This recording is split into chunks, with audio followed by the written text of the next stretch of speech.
Yo guys, mapagpalang araw natin lahat.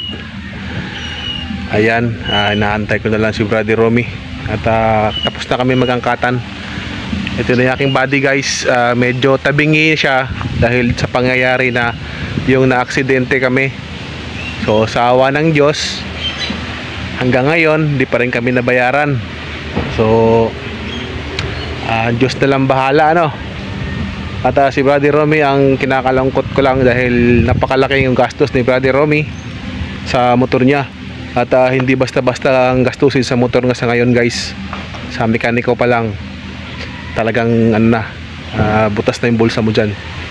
So ito ngayon guys, ito na, may inangkat na kami. At ito, pinadala sa akin ni Brother Romy dahil hindi na magkasya sa kanya. Ayan, kita nyo, ayan yung mga guys, ano to, ayan o, daming crab. Ano sa yan guys, 5 kilo nasa balde lang. Ayan o. So nantay ko na lang si Brother Romy. At babiyahe na rin kami. So time check tayo, 1:43 na ng hapon. So yun, shout out nga pala ako doon sa Granite Enterprise yun. At sana makonsensya naman kayo. Ayan. At naantay ko si Brother Romy. Ayan na. Halos na phobia rin si Brother Romy sa pangyayari. Ayan. At ilang araw din siyang di nakabiyahe. At talagang guys, yung nagsama nga kami nung papunta kami dun sa may talagang kinakabahan na siya. So dala na si Brother Romy sa pangyayari sa amin. Ayan, ito guys, kita nyo yung mukha ng motor ni Brother Romy, bago na, iba na.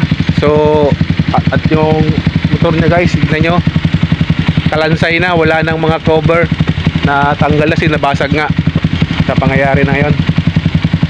So at blessed din kami sa pangyayari na yun at hindi kami nasama, no? At ginabayan pa rin kami ng ating Panginoon.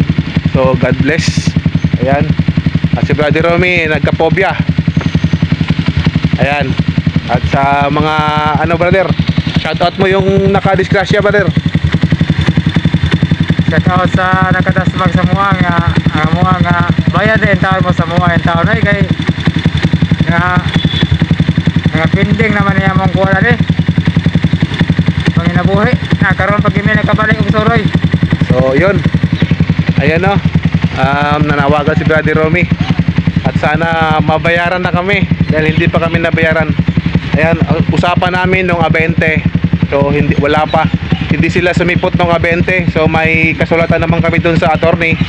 So may puruhan pa rin kami, makapagsampa pa rin kami ng kaso, Brother, ayan ang brother. so yun, Ato na ang ikuan ang brigada rin mong kuha na nito, brother. ayun, yan ang balak ni Brother Romy sa brigada. Ayan, para madali lang daw. So yun guys, ilang update natin sa ngayon. At kami babiyahin na. At mag-alas 2 na rin. So let's go.